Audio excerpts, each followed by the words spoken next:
Bom dia, esse menino. Bom dia, dona moça. Hoje nós estamos aqui para continuar a nossa aula de genética, para o nosso segundo bloco de genética. E na aula passada nós falamos então sobre cariótipos, né, que é esse conjunto de cromossomos que todos nós temos. Só revisando aqui, relembrando que nós, seres humanos, a gente tem 23 pares de cromossomos, sendo 22 pares os autossomos, e o último par, que é o 23º par, são os cromossomos sexuais. Esses cromossomos, então, eles nada mais são do que o DNA espiralado, né, o DNA compactado, e nesse DNA a gente vai ter sequências ou trechos do DNA que a gente chama de genes. Aqui, então, ó, destacado em amarelo nessa imagem aqui, eu tenho, então, dois genes em cromossomos homólogos. O que são cromossomos homólogos mesmo? São aqueles cromossomos que eles estão ali no mesmo par, têm o mesmo tamanho, a mesma forma, sendo que um foi herdado do pai e o outro da mãe, e eles têm a mesma sequência de genes, os genes que determinam as mesmas características. Aí vamos ver aqui, ó, tem então esse gene aqui, né, que eu destaquei em amarelo, só lembrando que esses cromossomos, ou o DNA que está nesse cromossomo, ele tem vários outros genes, mas a gente vai destacar só esses aqui que estão aqui em amarelo. Então, eu tenho esses genes ali que eu herdei um do meu pai e um outro da minha mãe. E se eu olhar mais de perto, mais proximamente esses cromossomos com o seu DNA, eu vou ter lá então os meus genes alelos. O que significa dizer que esses genes eles são alelos? Significa dizer que eles ocupam o mesmo locus em cromossomos homólogos e estão envolvidos na determinação de uma mesma característica. Trocando em miúdos isso aqui, ou seja, eles estão no mesmo local, locus significa local, como a gente pode ver aqui nessa figura, ó, eles estão no mesmo local, pareados aqui, nos mesmos cromossomos homólogos, e eles estão envolvidos na determinação de uma mesma característica. O que significa dizer que se esse gene alelo aqui ele está determinando a cor do cabelo ou a curvatura do dedão, esse alelo aqui também está determinando a cor do cabelo ou a curvatura do dedão, ou um ou outro. Aí, então, esses genes alelos, né, eles estão determinando essas características e muitas vezes a gente diz isso, né? Ah, eu herdei os genes da minha mãe. Como esse bebê aqui tem os olhos azuis, às vezes ele pode dizer, ah, eu herdei os genes da minha mãe. Ou esse outro bebê aqui que tem o furinho aqui na bochecha, ele pode dizer, ah, eu herdei os genes para esse furinho na bochecha, eu herdei os genes do meu pai. Mas, na verdade, eles herdaram metade desses genes do pai e metade da mãe. Lembra lá que eu vou sempre herdar uma sequência, metade da minha mãe e a metade do meu pai. Nós somos constituídos sempre assim. A metade do nosso material genético veio do nosso pai e a outra metade da nossa mãe. Mas como assim, né, professor? Como assim ele herdou a metade do pai e a metade da mãe? Ele vai ficar metade parecendo com o pai e metade parecendo com a mãe? Ele vai ficar parecendo o Adamastor-Pitaco? Ele vai ficar sempre a metade do pai e a metade da mãe? É aí que entra Mendel. É aí que entra Gregor Johann Mendel, que foi um monge agostiniano que viveu lá na Áustria, e ele é considerado o pai da genética por conta dos experimentos dele com ervilhas. Ele descobriu como é que esses fatores eles são passados de pai para filho, como é que é esse mecanismo de herança de um para o outro. Aí, como é que foram os experimentos de Mendel, né? Mendel ele resolveu trabalhar com ervilhas porque são plantas que elas se reproduzem muito rápido, que elas crescem muito rápido e que ele podia observar os resultados dele muito rapidamente. Então, ele trabalhou com cor das ervilhas, ele trabalhou com forma da semente, ele trabalhou com várias características dessas ervilhas. Mas hoje a gente vai falar aqui da cor das ervilhas, desse experimento de Mendel com a cor das ervilhas.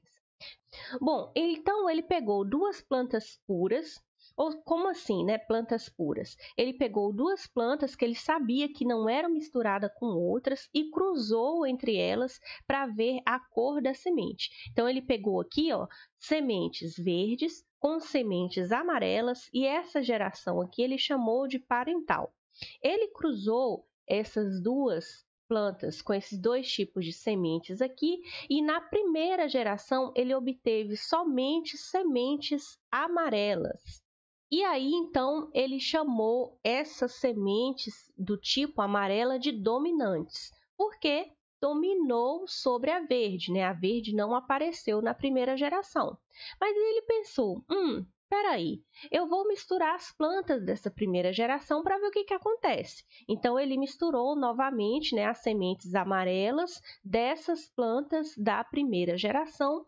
E aí ele obteve, olha só, ele obteve tanto sementes amarelas como sementes verdes. Muito mais sementes amarelas, né, do que verdes, mas ele obteve também as sementes verdes. Então, ele pensou, poxa, olha só, as sementes verdes, elas reaparecem na segunda geração. Então, elas devem permanecer escondidas aqui nas plantas da primeira geração. E ele chamou essa característica que permanece escondida de característica recessiva. Essa característica que volta na segunda geração, ele chamou de recessiva. E ele observou ainda que ele obteve nesse experimento sempre 3 sementes amarelas para cada uma semente verde, sempre nessa proporção aí. Bom, com esse experimento aqui, Mendel concluiu então que existiam sementes dominantes, existiam cor de sementes que eram recessivas e ele chamou para essas características que são recessivas e dominantes, ele chamou essas características de fatores. E ele concluiu que para cada uma dessas características deve haver pelo menos 2 fatores que determinam essas características, sendo um herdado do pai e o outro herdado da mãe. Então, para todas essas sementes aqui, para todas essas sementes que ele obteve nos cruzamentos dele, ele sempre teve que ter, né, um fator que foi herdado do pai e um fator que foi herdado da mãe. Aí, a gente pode dizer aqui, a gente pode chamar esses fatores de vezão e vezinho. Como eu falei para vocês que a primeira geração ela é uma geração pura, então eu chamei as sementes amarelas de vezão e as sementes verdes de vezinho.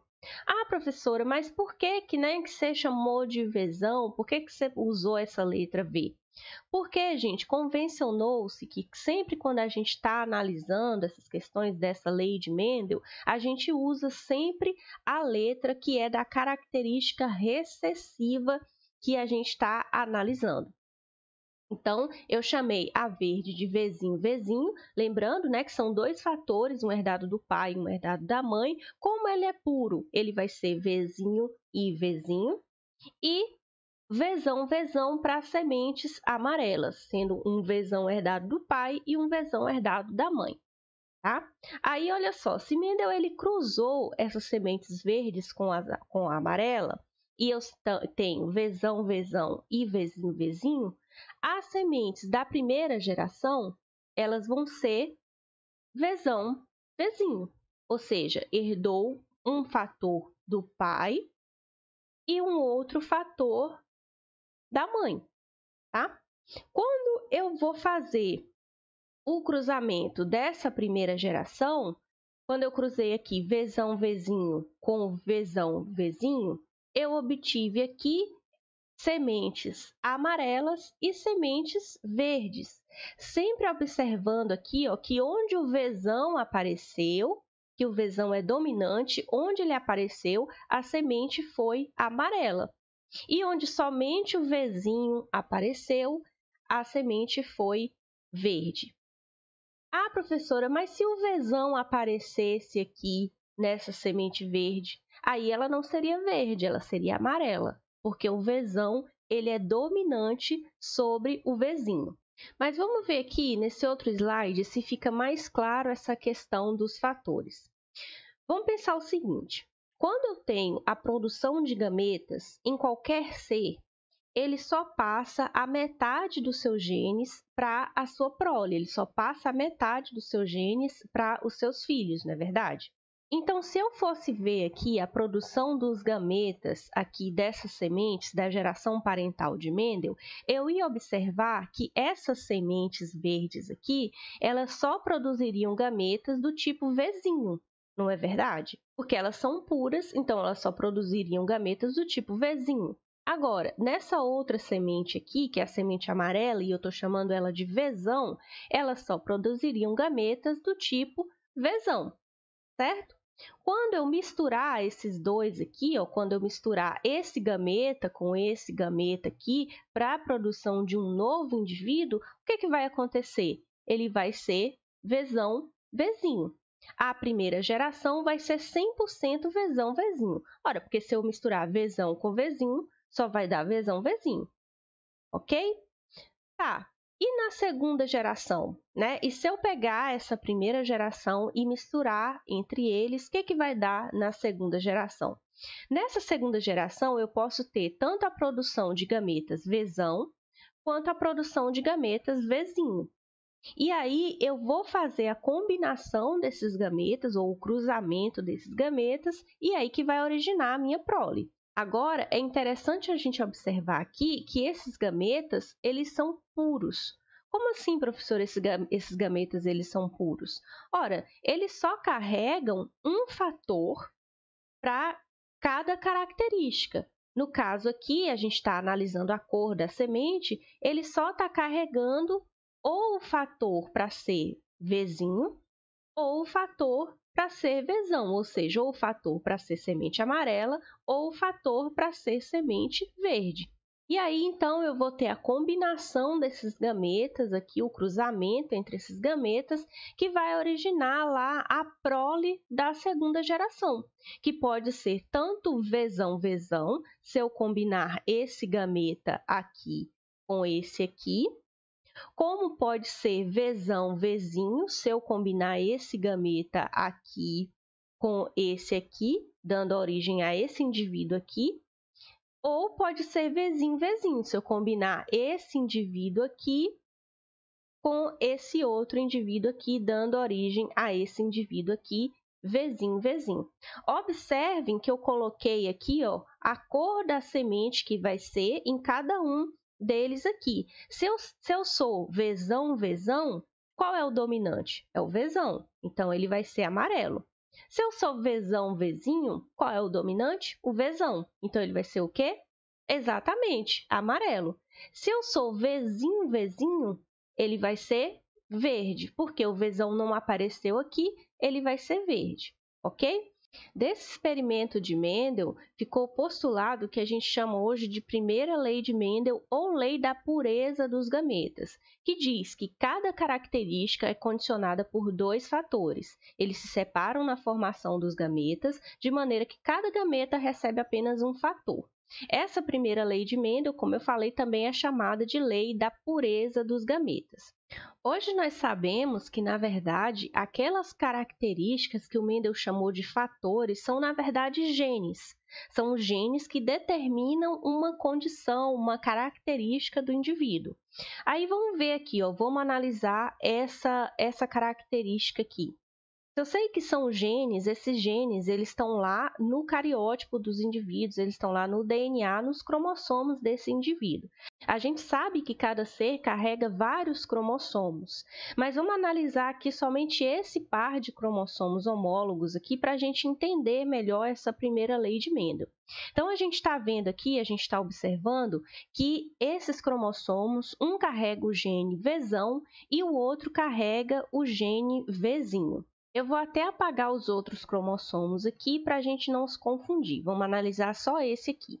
Na formação dos gametas, vai a metade desse DNA para cada um dos gametas, né? Vou fazer a formação dos gametas aqui, então. Então, um gameta ele vai carregar o gene Vzinho e o outro gameta vai carregar o gene Vzão.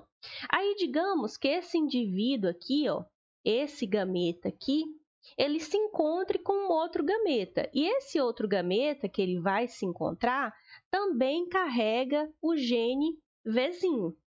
Qual é o indivíduo que vai se formar ou qual é a característica que vai permanecer na combinação desses dois gametas aqui?